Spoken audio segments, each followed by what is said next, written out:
Allora, siamo pronti? Eccoci qua. Precisione svizzera, ore 15.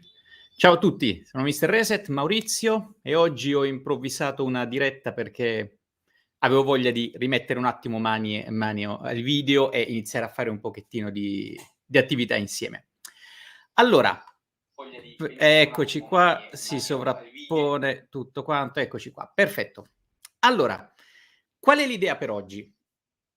Ho parlato un po' con degli amici, degli altri colleghi youtuber, delle persone su vari aspetti della vita, formazione, lavoro e quant'altro, e ovviamente spesso si è parlato soprattutto del, life plan, no, quindi del pianificare un attimo la vita. Come vi ho forse detto diverse volte, io sono uno che si concentra molto sulla big picture. A me piace molto pensare al tutto quanto insieme. Sono abbastanza, scarso se vogliamo, diciamo. Ho delle aree di miglioramento quando si tratta proprio dei dettagli, dell'esecuzione su quella parte, però, mi piace pianificare un po' di cose, soprattutto capire come i vari aspetti della vita si incastrano, e questo per me è proprio l'obiettivo per la video di oggi. Come vi ho già raccontato in alcuni video e anche durante le live con Giovanni, Giuppi e Simone e Mr. Rip, ho fatto anch'io l'esercizio della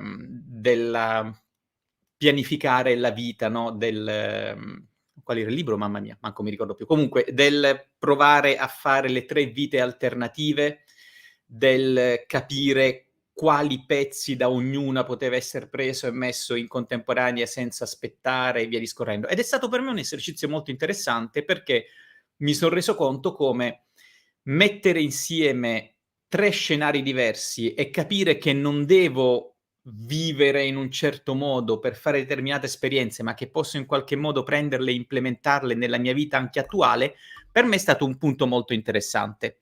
E quindi volevo farvi vedere un attimo come poi metto tutto insieme. Allora, un punto fondamentale, io ho spesso detto che mi piace molto visualizzare le cose. Prima negli appartamenti precedenti avevo 2, 3 mega lavagne magnetiche, quelle grandi da 1 metro e mezzo, messe a parete, adesso sono meno invasivo, se vogliamo, nell'appartamento, e prevalentemente uso quei fogli di plastica elettrostatica che si possono attaccare sulle pareti, sui vetri, sulle porte, e poi sopra ci si scrive con i pennarelli cancellabili. Stesso effetto, col grande vantaggio che poi puoi arrotolare e portare via, metter via il piano che hai fatto, e poi ripartire con altri. E soprattutto sono meravigliosi per i bimbi, perché a mia figlia ne metto alcuni bassi, così si può, sbizzarrire a disegnare gattini, animali e via discorrendo, copiando papà che fa altre cose su altri su altri fogli. Allora, quindi come dicevo, il mio approccio è mettere insieme vari aspetti della mia vita per vedere come questi si incastrano e quali sono magari le interazioni, gli effetti di uno su un altro e via discorrendo. Per fare questo vi faccio vedere proprio esattamente come approccerei. Ciao, abbiamo il primo, mamma mia ragazzi, la vista ormai è andata letteralmente ai pesci. I tuoi regs, ciao. Allora, vediamo subito come organizzo il tutto. Allora, condivisione schermo, quindi dovrebbe essere questa qui. Perfetto. Tipicamente io che cosa faccio? Proprio ipotizziamo che voglia lavorare sui famosi 10 anni futuri, quindi mi metto il mio bello schemino con 10 anni da adesso al 2031.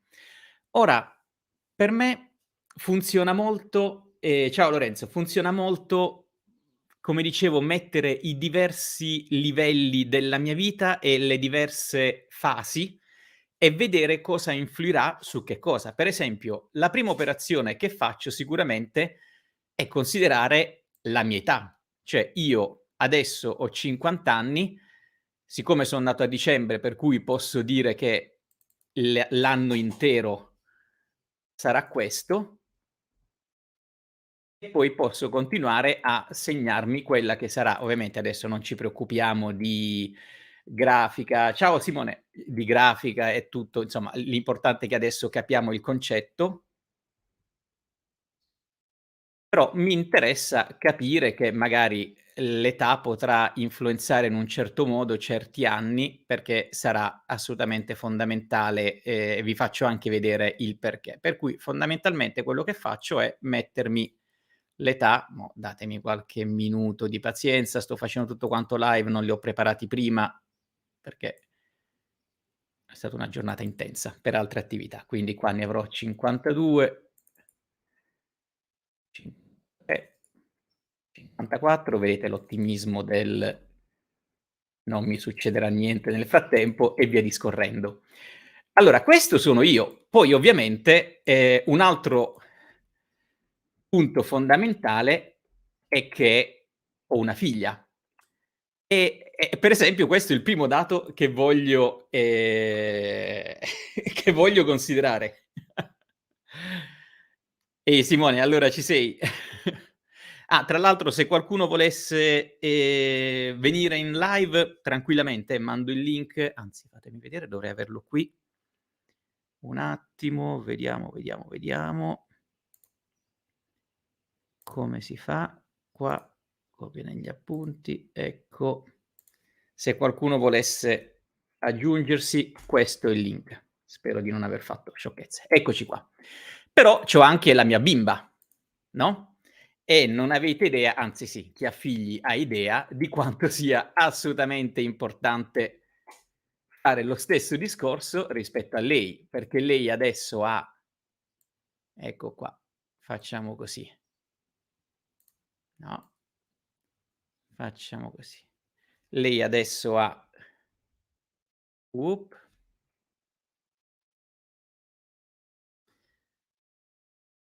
6 anni, qui ne avrà 7 e poi vi spiego perché è importante. 8, 9, 10, sì, vabbè.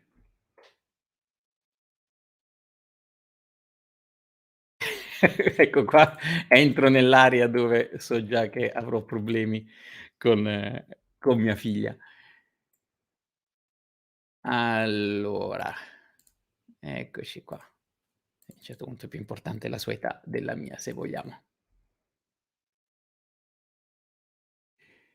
Allora, già questa mi dice un po' di cose, poi vi spiego come io leggo queste informazioni. Per esempio, una cosa importante prima di pianificare tutto quanto può essere il cosa voglio fare, no, successivamente, perché appunto io qua avrò, allora mettiamo anche qua, finiamo anche la mia tabella dell'età. 57, 58, ecco qua, 59. Cosa vedo su questi 2? Che devo incastrare un attimo le attività della mia vita con quelle che saranno le fasi della mia vita con quelle che saranno le fasi della vita di mia figlia. Per esempio, per me è importante qua tenere presente che mia figlia farà, per esempio, mettiamo cosa, un rettangolo? Da qui a qui, prima, seconda, terza, allora finita la prima, finita la seconda, finita la terza, finita la quarta, finita la quinta. Qui sarà alle elementari. È una logica e penso che la stiate già intuendo, no? Poi sarà alle scuole medie, con un po' di impegno dovrebbe riuscire a non farsi bocciare alle elementari, quindi qui finisce la prima, qui finisce la seconda, qui finisce la terza media. E poi inizia la fase liceo. Ovviamente tutte queste scuole le seguirà in convento, ma quello sarà un discorso da fare successivamente. Già se ci pensate mettere questo tutto insieme mi sta dando un sacco di informazioni. Perché? Ragioniamo da papà, qualcuno di voi, già lo è. Io so per esempio che la fase utile di, godimento dell'avere figli molto probabilmente finirà più o meno in quest'età. Questa è l'età dove ciao, ciao.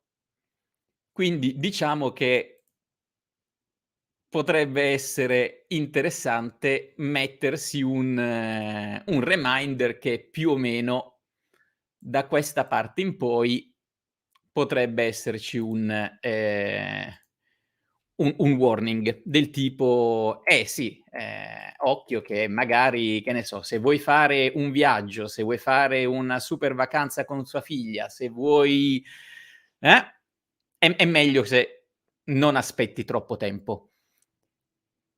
Allora, questi diciamo sono tutte quante le informazioni oggettive. Poi potrebbe esserci un altro tipo di informazione che io voglio mettere. Magari io non voglio lavorare fino all'età pensionabile. Magari so che il mio obiettivo potrebbe essere quello di smettere di lavorare, che ne so, a 55 anni? Quindi da qui metto che vorrei essere in pensione o chiamiamolo pensione suona brutto, chiamiamolo indipendenza, poi FIRE, indipendenza lavorativa, indipendenza finanziaria, non entriamo in dettagli. Però quello che voglio farvi capire è che, soprattutto immaginate una situazione come la mia, io sono un papà separato, quindi ciò che posso e non posso fare con mia figlia è estremamente regolamentato e ha dei vincoli e quindi è chiaro che quando mia figlia arriverà in questa fascia d'età sarà molto più autonoma nel poter prendere decisioni. Qui sarà molto più autonoma nel trasformarmi, come tutti i papà dei figli adolescenti e preadolescenti, in un bancomat parlante, e quindi ovviamente per determinati obiettivi mi devo concentrare sicuramente in questi anni. Poi, diciamo, sotto posso iniziare a mettere quelli che sono le mie aree su cui devo lavorare. Per esempio, e sto qua non c'entra, per esempio, ehm, sicuramente un parametro che io traccio è la parte soldi. Ora qui ovviamente metto numeri completamente inventati, ma giusto per se io qua dovessi dire: "Allora, qua voglio tracciare il mio net worth, quindi il mio patrimonio, e so che ho 2 informazioni." Per esempio, parto da 100K, accumulo 20K anno.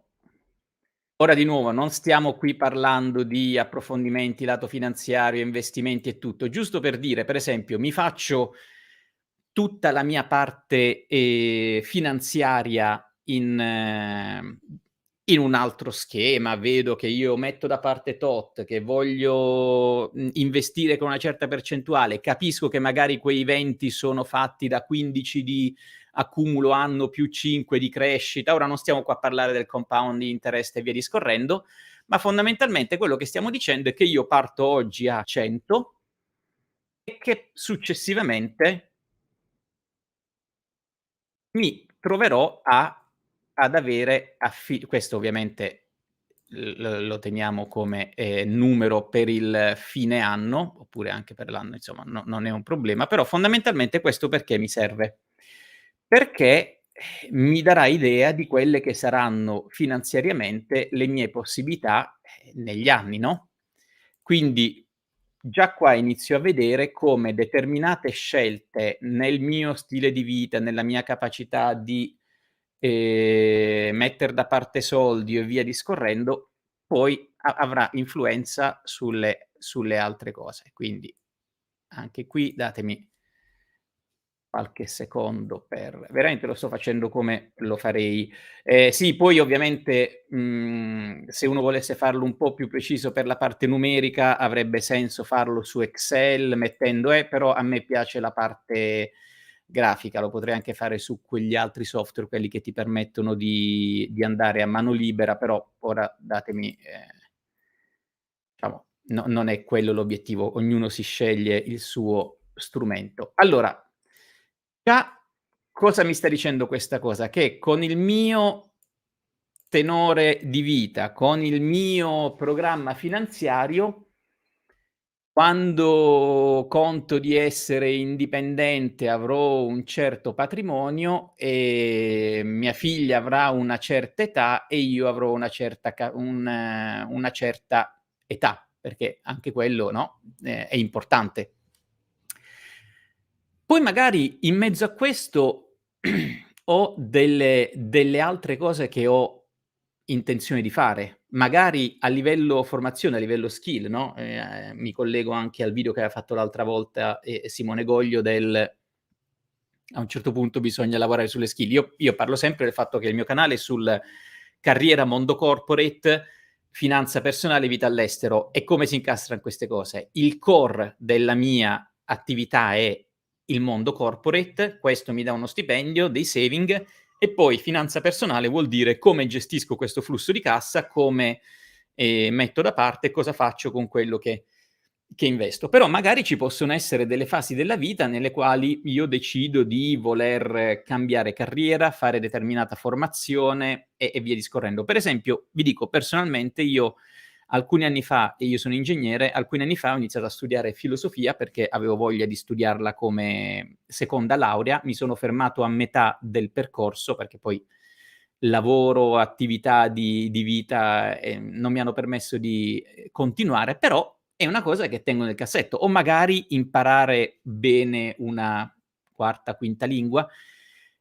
Sono cose che devo considerare. Se per esempio io adesso avessi lo schiribizzo di voler riprendere lo studio, per esempio ora non penso che continuerei a studiare filosofia, ma probabilmente mi sposterei su psicologia perché mi trovo molto interessante la parte comportamentale, è molto affascinante. Per esempio potrei considerarlo come progetto, quindi mi prendo uno slot che probabilmente richiederà, diciamo, facendolo part-time, facendolo invece di 3 anni, mettiamo 3 anni e mezzo, e qua posso farmi un'idea di laurea in psicologia. Ora, magari iniziamo a posizionarlo dicendo: "Guarda, l'anno prossimo", no, classici propositi di inizio anno, inizio a farlo l'anno prossimo e lo metto lì. Poi si aggiusta un attimo. Posso mettere dei momenti importanti. Per esempio, io ho pianificato che voglio con mia figlia fare un viaggio, un giro del mondo. E questo per me sarà una cosa fighissima, importante e ovviamente posso farlo soltanto d'estate quando ho 3 settimane, con lei e inizialmente avevo detto: "Lo farò quando lei ha 15 anni". Perché? Ecco, ora, questo è proprio un esempio pratico. Questo lo mettiamo qua, gli diamo un nome come Giro del mondo.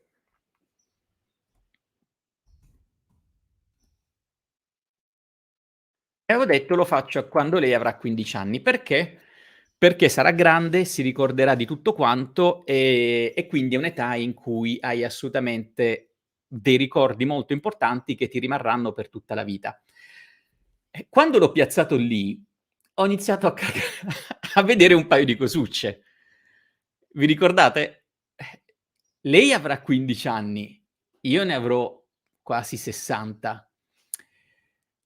È il caso di aspettare così tanto? 1, ci arrivo a 60? Boh, spero, ma non è garantito. 2, a 15 anni c'avrà il fidanzatino, c'avrà, tante altre cose. Siamo sicuri che vorrà farsi le 3 settimane col papà in giro? Io avrò la salute e l'energia per fare una cosa del genere? Quando ho fatto una considerazione del genere, soprattutto, no, rispetto al fatto che, rispetto alla figlia siamo nell'area, danger zone, diremmo in Top Gun, ho detto: "Sai che? Io lo faccio intanto prima, quando deve compiere 10 anni. Allora, lei 9 anni li avrà qua. Praticamente ho detto: "Lo farò nell'estate del 2025". Sì, è piccola, magari crescendo si dimenticherà molte cose, ma intanto facciamo questa esperienza insieme. Avrà comunque 9 anni, sarà divertente che andando verso est entrambi non vivremo, un giorno perché salti un giorno nel calendario e via discorrendo. Poi magari quando ha 15 anni si rifà. Però mettendo insieme queste informazioni, sarà al liceo: "Ciao, ciao papà", avrà 15 anni: "Ciao, ciao genitori in generale", io sarò come Grandpa Shark con la dentiera, ho detto: "Ma facciamolo qui, che avrò 53 anni e dovrei essere ancora abile e arruolato". Lei c'avrà 10 anni, che è un'età quasi 10 anni, che è un'età che va bene, e quindi come vedete, semplicemente visualizzando queste fasi mi ha aiutato a ricordare questo. Poi entriamo un attimo, sì, vedo un paio di domande su, l'NBA e sulle lingue. Ora fatemi finire questo discorso. L'altra cosa, anzi no, forse lo possiamo inserire. Per esempio, se io avessi un'idea di, più anni in salute, ah no, questa è una domanda sì, no, no, nessun problema. Io, Simone, ho avuto mia figlia da grandicello, va benissimo, non rimpiango nessuno dei passaggi, va bene così. Anzi, quando si è giovani si ha l'energia, quando si è più maturi si ha l'esperienza e le risorse per gestirli diversamente. Quindi va bene così. Se l'avessi avuta a 30 anni probabilmente non avrei potuto fare determinate esperienze che mi permettono di, darle informazioni ed esperienze oggi diverse, dall'averla fatta nascere in Svizzera alla parte linguistica e via discorrendo. Ehm, per esempio, ecco, esco un attimo dal mio caso per rispondere a entrambe le domande, sia quella sulla lingua e quella sull'NBA. Immaginiamo di aspettate un attimo, faccio un caso. Allora, immaginiamo di essere uno studente, un neolaureato, qualcuno che ha iniziato presto. Allora ho 2 attività da fare: un MBA che richiederà, a seconda mettiamo 1 anno e mezzo, 1 anno, e poi imparare seriamente, lingua straniera, ovviamente parliamo di inglese. In una pianificazione di vita, anzi magari ci metto anche il voler andare all'estero, no? In una pianificazione di vita ovviamente non sarebbe una cosa che parte a 50 anni e quant'altro, e lì devo capire un attimo quando il tempo e le risorse per fare determinate cose. Se io avessi questi 3 progetti insieme, personalmente io punterei a seconda della fase della carriera più all'andare all'estero che fare l'NBA. L'NBA, credo di aver fatto un video anche a riguardo, è una cosa che ha pro e contro.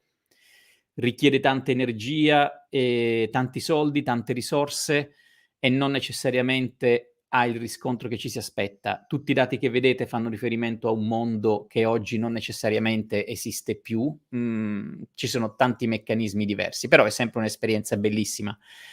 Ecco, io lì mi metterei, ovviamente la sequenza dovrebbe essere questo, per me, poi, questo e poi l'NBA se si fa all'estero. Cosa voglio dire?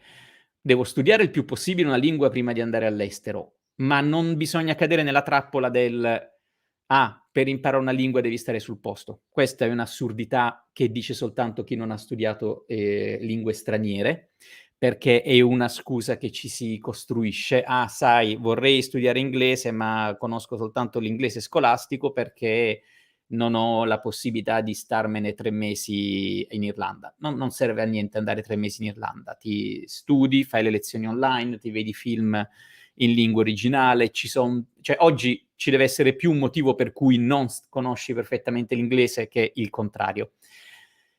Durante la preparazione, a un certo punto, a seconda delle fasi, io mi butterei all'estero e poi, avviata una carriera all'estero, cercherei di capire se effettivamente un MBA, un Executive MBA può davvero portarmi dei vantaggi o meno.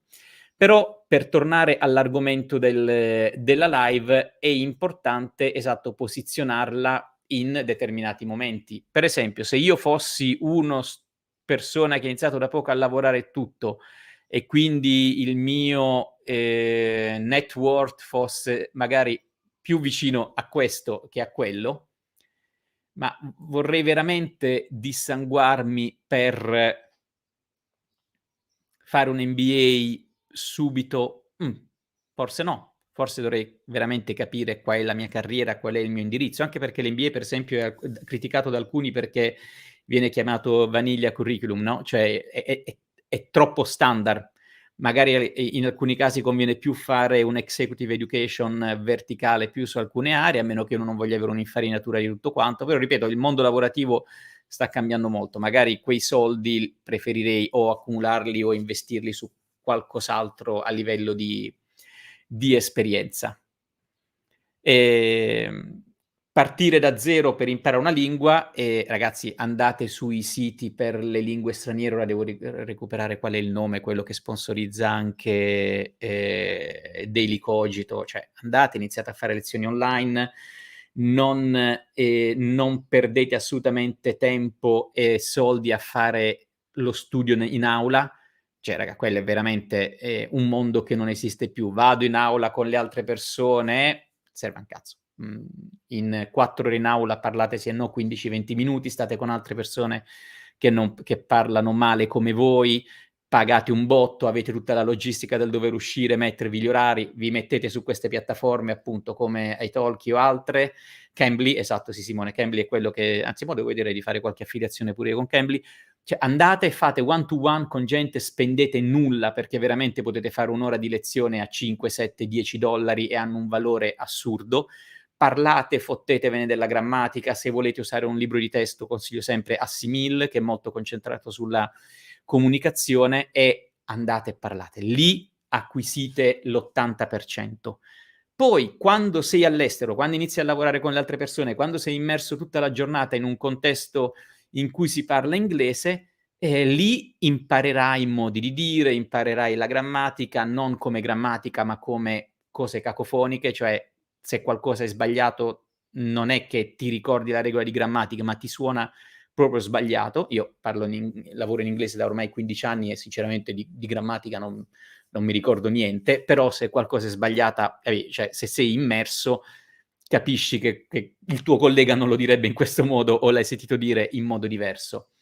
Per cui assolutamente partire da zero, Assimil come cose da tenere nelle orecchie, vedetevi film che conoscete bene in lingua originale, non fossilizzatevi sul non conosco questo termine, no, andate avanti, cercate di capire il senso della frase, poi verrà, non dovete fare una traduzione dal latino. E poi appunto questi incontri one to one. Sì, Roberto, Assimil ha di bellissimo che ha implementato nel suo sistema la ripetizione cadenzata, cioè dicono una cosa, una pillola di grammatica e poi te la fanno ripetere ogni X lezione, che no, che è il sistema per memorizzare e consolidare. E quindi sì, questo è il modo con cui io partirei oggi da zero. Non serve andare all'estero, non serve buttare soldi in fare corsi sul posto, veramente quei soldi teneteveli per poi gestirvi un trasferimento. Se dovete spendere 2000 euro per fare la vacanza studio, per carità, se dovete andare a divertirvi fatelo, ma se invece sono soldi importanti per voi, studiate online e poi usate quei 2000 euro per affittarvi 3 mesi una stanza all'estero e trovare lavoro sul posto. E allora, tornando a noi, dicevo, quindi io ho progetti di questo tipo. Per esempio, a un certo punto avevo anche in mezzo il discorso dello studiare il tedesco, poi ho lasciato la Svizzera, per cui ho perso la fase del dover prendere il passaporto svizzero. Insomma, ho lasciato la Svizzera dopo quasi 8 anni e quindi adesso dove sono arrivato col tedesco, metto lo zippo e mi fermo, insomma. Mi spiace, mi sarebbe piaciuto approfondirlo, però ora come ora ho delle altre priorità. E poi ci possono essere degli aspetti molto personali, un matrimonio, nascita di figli, fasi in cui si vuole andare all'estero e via discorrendo, e queste le posso mettere. Per esempio, vi dico la mia esperienza qual è. Ecco, questa è una parte molto importante. Laurea in psicologia ho deciso di metterla da parte e per esempio c'è un'altra cosa su cui io sto puntando, che è riprendere con, lo studio degli investimenti immobiliari. Questa è una cosa che avevo fatto anni fa, mi era andata anche bene, purtroppo mi son dovuto scontrare sia contro alcuni meccanismi italiani che contro alcuni truffatori italiani, però vabbè, quello purtroppo l'Italia non è una nazione dove è facile fare delle cose a livello imprenditoriale, però queste è uno dei tasselli, dei blocchi Lego che considererei. Quindi l'investimento immobiliare ovviamente richiede un momento iniziale di studio, che potrebbe essere di X mesi e quant'è, e poi una parte operativa. E quindi me lo metto tra i blocchi che voglio incastrare. Ora, vi faccio vedere per esempio il mio modo di ragionare su alcuni aspetti. Mia figlia, io sono adesso vivo in una zona di Roma che ho dovuto scegliere perché la mia ex con la bimba si è spostata in una certa zona. Sì, sì, sono a Roma. Mi son trasferito in Italia da novembre per poter stare vicino a mia figlia con tutte le vicende della separazione e via discorrendo, quindi adesso lavoro in remoto. Quindi che cosa faccio? Ehm, m Mi trasferisco a Roma e ovviamente prendo casa in una zona orbitante attorno a dov'è mia figlia, perché la sua scuola è lì, le sue amicizie si costruiscono in quest'area e quindi io sono qui. Questo che significa? È la zona in cui vivrei se fossi a Roma da single? Ma neanche per niente. Fossi a Roma da single, mi prenderei di nuovo casa a Campo dei Fiori, a Trastevere o in una zona un po' più godereccia. E quindi che cosa faccio? Considero che per un certo periodo io sarò in una certa casa attuale, zona attuale. Perché? Perché mia figlia sia le elementari che le medie le farà in quel plesso scolastico, perché, va a una scuola che ha per quel percorso l'uno e l'altro, e quindi so che per tot anni non mi muoverò di lì. Quindi che significa? Che quando lei farà il liceo, molto probabilmente, no, entriamo nel discorso di prima, probabilmente io non lavorerò più quando lei sarà in fase di liceo. Potrebbe succedere che lei dica: "No, io non voglio fare il liceo qui, magari voglio fare il liceo Pinco Pallo, dall'altro lato della città, o voglio fare il liceo in America, voglio fare questo, questo e quest'altro", e quindi in questa parte della mia vita potrebbe esserci un momento di libertà dal dalla zona, no, quindi potrebbe essere zona nuova. E vedete perché è importante unire i puntini? Perché sicuramente alle medie mia figlia non dirà: "No, basta, non voglio farla qui, voglio andare alla scuola americana dall'altra parte di Roma", ma a 13 anni potrebbe decidere di farlo, oppure potrebbe decidere di andare a studiare in Inghilterra. E allora che succede? Io, molto probabilmente, sarò nella posizione di dire: "Certo, ti accompagna papà". Ovviamente lei non vorrà, nel senso, tu vai a fare la tua vita nel college, quello che è, però papà rimane in a portata di sparare ai fidanzati, no, a tiro di schioppo dai potenziali fidanzati. E e questo che significa? Guardate, io lavoro in remoto da casa, per cui se oggi mia figlia dovesse decidere di fare le elementari dall'altro lato della città, a me non frega niente, lascio casa qui e mi sposto di lì.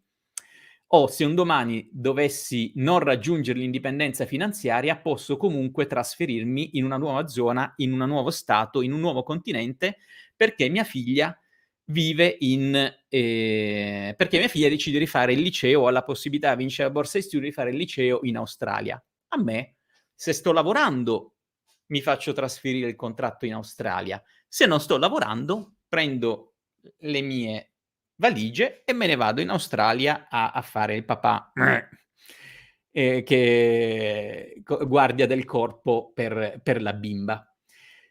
Qual è l'importanza di questa informazione nel mio piano decennale? Non compro casa.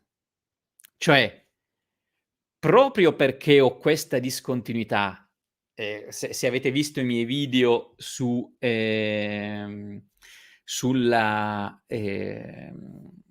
parte investimenti immobiliari, vedete un attimo la mia opinione. Cioè, prendere casa ha dei costi molto importanti che non vengono ammortizzati velocemente. Diciamo che i primi 4-5 anni di casa acquistata, confrontata alla casa in affitto, tu stai ancora pagando le spese fisse che hai affrontato: tasse, ristrutturazioni, notaio, agenzia e via discorrendo. E allora, che senso ha per me, che sono appena tornato in Italia, comprare casa qui, se poi appena inizio, se vogliamo, ad andare a break even rispetto all'investimento, devo spostarmi? Io invece qui ho la totale libertà che quando mia figlia dice: "Parioli", spero di no, ma Collina Fleming, Campo dei Fiori, ecco questo mi piacerebbe di più, tac, certo, lascio la casa in affitto qui, 3 mesi e mi sposto in una nuova casa. Inghilterra, lascio la casa qui e vado lì, senza avere l'inerzia dell'avere un immobile. E Lorenzo chiede: "È importante tenere conto della variabile età genitori?" Stai parlando dei miei genitori, quindi la famiglia a monte. Sì, qui è dove, come dicevo, stiamo mettendo insieme the big picture.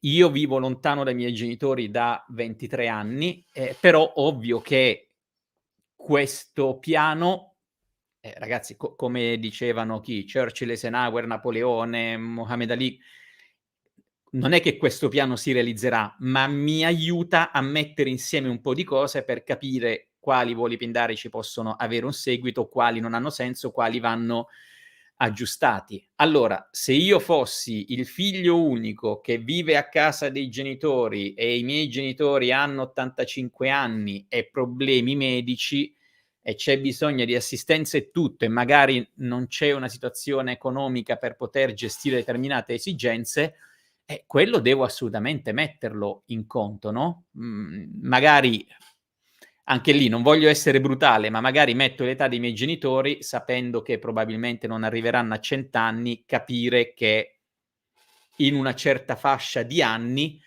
potrei avere una zona in cui per qualunque motivo, magari, che ne so, per questi anni avrò probabilmente un alone di, ma non so se questo si può fare trasparenza, potrei avere un alone di blocco in cui non posso traslocare.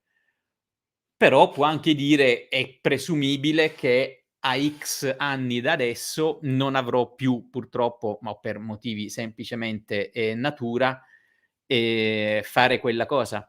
Ripeto, ognuno deve mettere i pezzetti Lego che fanno parte della sua situazione. Sei sicuro di risparmiare mutuo prima della fine del media? Non conviene comunque acquistare casa e mettere in affitto se poi devi spostarti? Guarda Simone, sì e no, ci sono varie scuole. Io personalmente, per il tipo di casa in cui vivo, ho bisogno di 2 camere da letto, un soggiorno per poter avere indipendenza mia, di mia figlia, e per la zona in cui vivo, costerebbe troppo prenderla. Sì, la posso anche ripagare negli anni e metterla in affitto dopo, ma insomma, mettere in affitto una casa in Italia, può essere, abbastanza rischioso, come sapete. Io preferirei nel caso fare un investimento, cioè se devo fare quella cosa, a questo punto prendo direttamente una casa che nasce per essere a reddito, magari più piccola, in una zona più profittevole per fare un Airbnb, un affittacamere o qualunque altra cosa, e allora tengo quella per fare quello e quell'altra dove vivo per viverci. Anche perché, insomma, a me piace molto la flessibilità. Ora, al di là del fatto che tra 5 settimane farò il mio 26esimo trasloco di un isolato, però io c'ho una resistenza rispetto al comprare la casa dove vivo perché ti succedono problemi coi vicini, ti cambia la zona, qualunque cosa, a me piace il poter sempre dire: "Arrivederci e grazie" e spostarmi rispetto al avere determinate inerzie. Un domani allora tu se fai nascere una casa come una casa da mettere a reddito, sarà sempre a reddito. Se la fai nascere come la casa in cui vivi tu, fai degli investimenti per farli di un certo tipo, poi viene messa a reddito, si creano delle dinamiche diverse. Per cui eventualmente quello che farei è: compro una casa, con le agevolazioni prima casa, la metto a reddito mentre io vivo da un'altra parte. Puoi comprare una casa con le agevolazioni prima casa senza viverci dentro? Sì, si può fare, basta che mantieni la residenza nello stesso comune. Ci sono questi meccanismi, per cui, ecco, io in quel discorso, se mettiamo diciamo la categoria, casa, lo farei in questa maniera. Ecco, magari per integrare con il discorso di Simone, potrei pensare a un investimento immobiliare da mettere a reddito che poi che ne so, fatto l'anno prossimo, che poi per tutti gli anni mi darà una freccia in su, un cash flow di questo tipo, no? Ripeto, una delle 2000 situazioni, poi ci sono sensibilità e priorità diverse. Per me, dopo varie esperienze di acquisto casa, di affitto e tutto, sinceramente è una cosa che mi risulta più, ostativa che di aiuto. Però ha assolutamente senso considerarla come opzione. Appunto, se devo estinguere un mutuo, preferisco farlo su una seconda casa che mi dà un cash flow che nasce per essere più piccola. Cioè, preferisco avere un monovano, cioè un monolocale a Prati che viene messo a reddito con Airbnb e mi dà quello che basta per pagare sia il mutuo che magari metà dell'affitto dove sto adesso, rispetto al comprare quella dove sto adesso. Perché quando fai un investimento proprio per puro scopo, di investimento immobiliare, tipicamente i numeri e la redditività sono più ottimizzati. Altri aspetti che potrei considerare qui, sì, sono magari appunto, Angelo, e come? Vuoi candidato al CDA? No, no, vai, la live poi viene subito pubblicata. Dicevo, altri aspetti che si possono considerare sono, appunto, quelli della famiglia di origine o quelli di alcuni progetti, perché magari ho degli interessi a fare, che ne so, ho delle idee, voglio fare un cambio di carriera, quindi voglio sviluppare delle skill per iniziare un'attività imprenditoriale, allora è chiaro che quella devo inserirla in determinate fasi. E qual è il punto? Che devo capire quello che è il punto mio di arrivo in 5 e 10 anni, a livello di patrimonio, a livello di cose fatte, a livello di situazione familiare. Qui posso ovviamente aggiungere, che ne so, dedico 1 anno al, rimettermi in forma, allo dedicare veramente alla mia salute, sono in sovrappeso, mangio male e tutto, dedico tutto il 2022 fino alla mia fine del 2023 a fare quella cosa. E allora mi devo render conto che non posso accumulare tutto, cioè non posso dire: "Ah, allora da adesso mi metto a dedicarmi all'andare così, alla seconda laurea, all'MBA, all'imparare la lingua". No, fermi tutti. Perché? Perché questo secondo me è il momento in cui si va anche con lo zoom in nell'anno specifico. Mi spiego. Ipotizziamo sia questa la parte che ho deciso di strutturare. Io quello che faccio è poi fare uno zoom su questa prima parte, cioè l'anno in corso e il prossimo. Perché, qui secondo me è dove avvengono altre cose. vi faccio un esempio. E ripeto, qua mi sto basando veramente su dei discorsi che ho fatto per me. Mettiamolo trasparente, bordato no, trasparente, giustamente. È bordato così, no? A un certo punto faccio uno zoom in. Quindi che cosa faccio? Preparo una nuova slide in cui mi concentro letteralmente sul 2022 e 2023, per cui stessa logica di prima.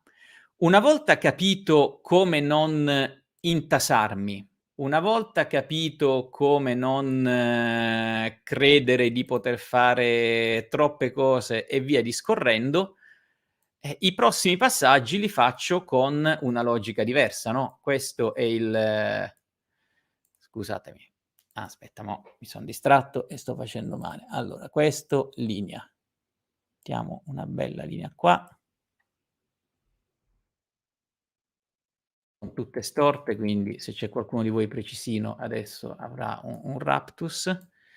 Quindi questo è il 2022, questo è il 2023. Facciamo la bella suddivisione per quarter. Minchia quanto danno fastidio 'ste linee storte. Che cazzo. Si vede che sono un ingegnere atipico, non me ne frega niente. Allora, ecco qua. Per esempio, qui è perfetto, perché qua iniziamo a mettere che siamo nel 1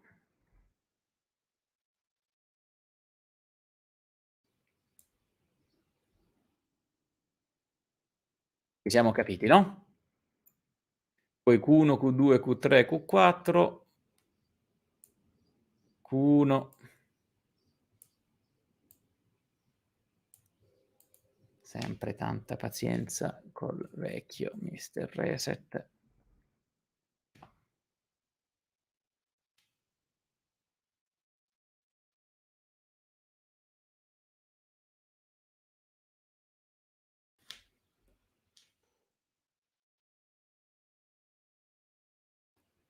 Allora, qui come vi dicevo, io ho trovato molto importante fare uno zoom per l'anno in corso e il successivo.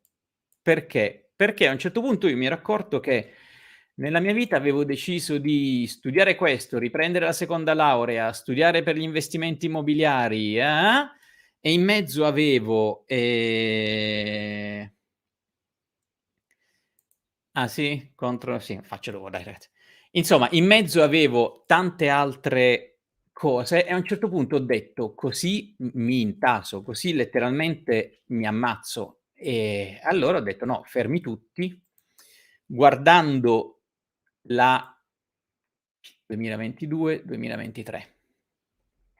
A un certo punto c'è stato un momento in cui, quando avevo fatto questa pianificazione, avevo messo: studiare il trading, studiare per gli investimenti immobiliari, mettermi in forma, riprendere a studiare psicologia, fare tutti insieme, tutto concentrato qui e poi gli anni successivi vivevo di rendita di quelle cose, ci sarebbero stati gli effetti di quelle scelte, oppure, semplicemente un iniziare nuove attività. Allora ho capito che ci son determinate cose che devo fare, non necessariamente devo farle tutte insieme. Tra l'altro, cosa mettere in questa mappa, io avevo fatto un altro esercizio che magari discuteremo in un'altra live, però fondamentalmente avevo fatto una mind map dove dicevo: "Okay, aree della mia vita, quindi soldi, quali son le cose da fare, famiglia, relazioni, quali son le cose su cui concentrarmi, crescita personale, quali son le cose che voglio studiare,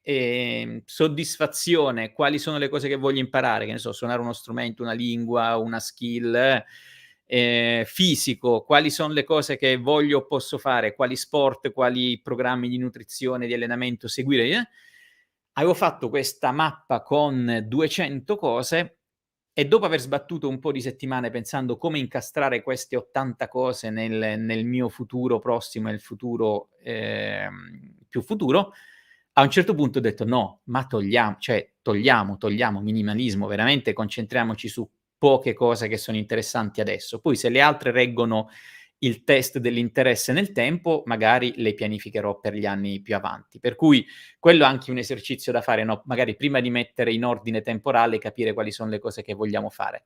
Però come dicevo, ci buttiamo in uno Zoom e in questo Zoom, esatto, io posso iniziare a dire: "Okay, adesso siamo già qua", per cui è chiaro che il nostro punto di partenza è siamo alla fine del Q2 del 2022.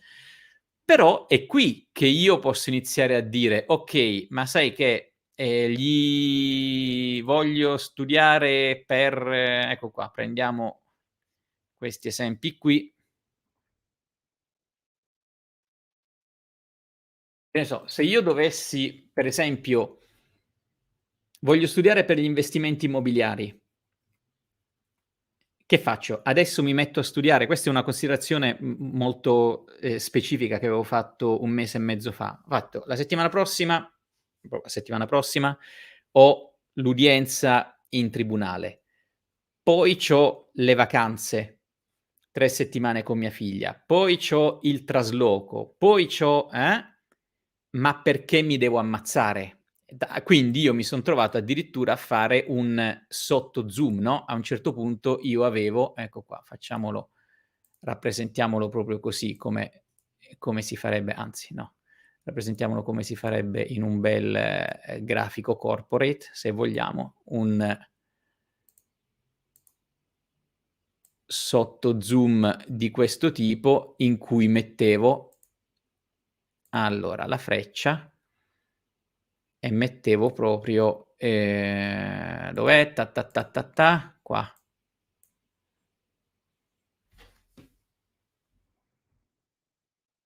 Mettevo le settimane o i mesi, sì, insomma ci siamo capiti, no, e dicevo: "Ma se io c'ho qui un forma mettiamo ecco qua. Se io c'ho in questa settimana, che ne so, l'udienza del tribunale."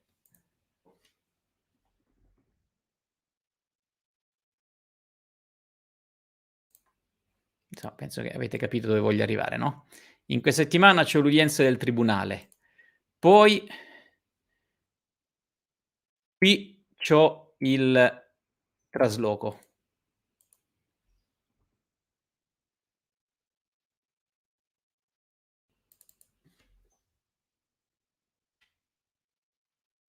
In mezzo c'ho le ferie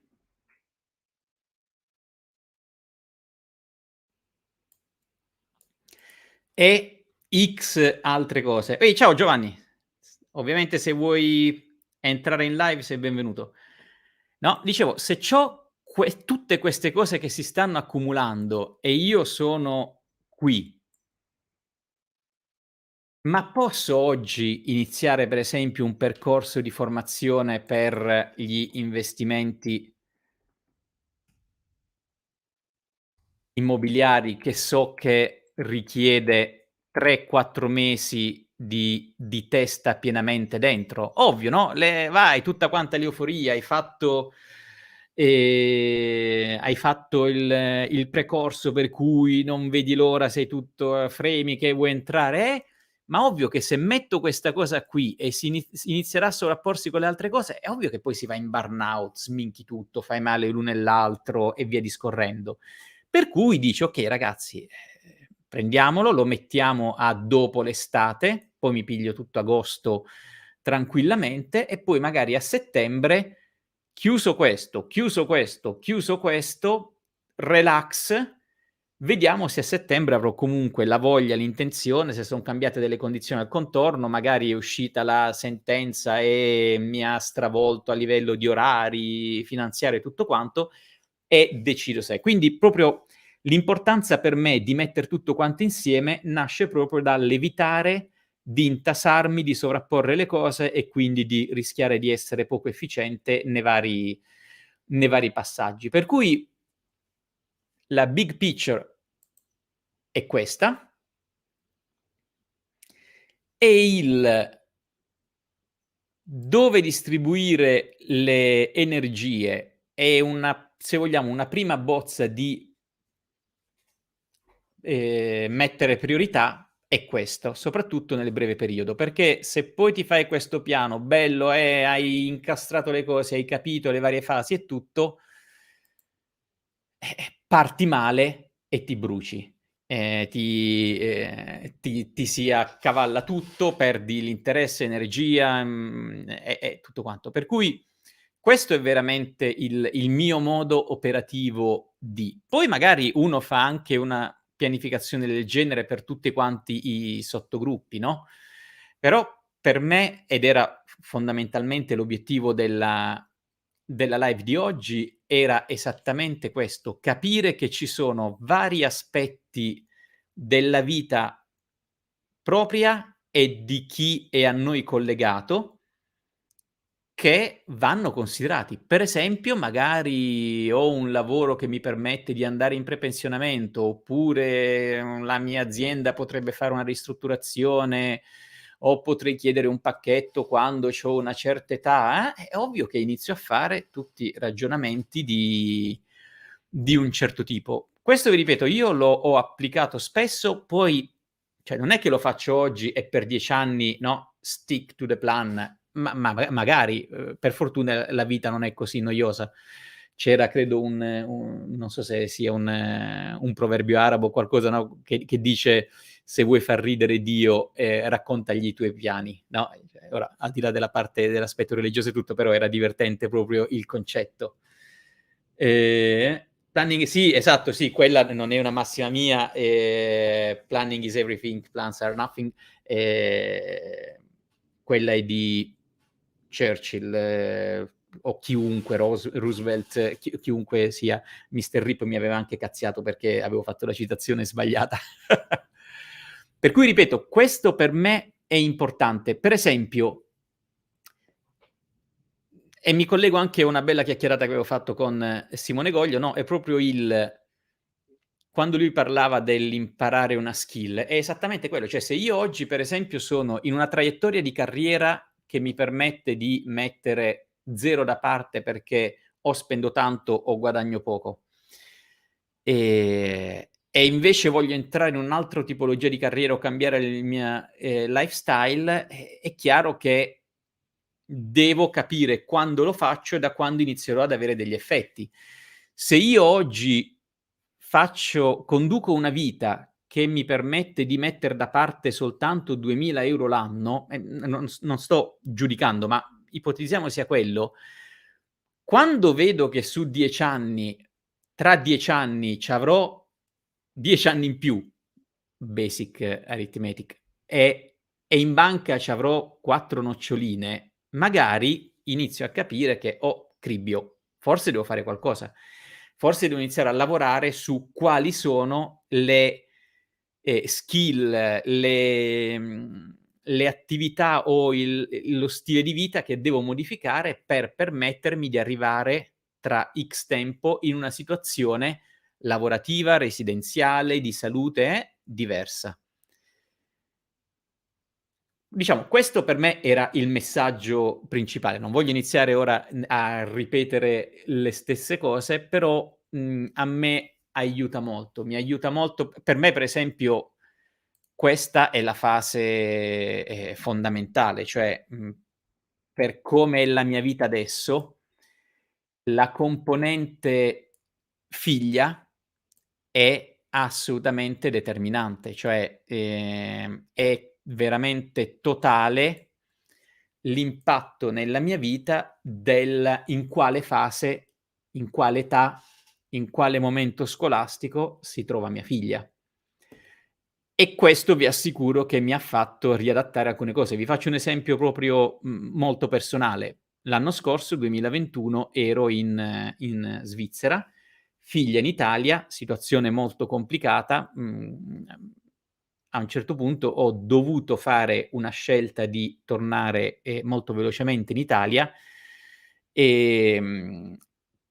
perché la sostenibilità di quella distanza, nella relazione, nella gestione del quotidiano della bambina e tutto, non era assolutamente sostenibile. Se non avessi avuto quell'esigenza avrei comunque dovuto fare dei conti con, per esempio, se c'ho una figlia piccola, ecco, facciamo un esempio, mi è appena nata la bimba e voglio fare l'MBA, ecco, per collegarci anche alla domanda di prima.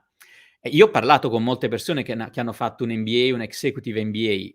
Fare un MBA, Executive MBA, significa che tu per 1 anno e mezzo non hai serate, non hai weekend, non hai vacanze, se lo fai seriamente. E visto quello che costa, ipotizziamo che lo stiamo facendo seriamente.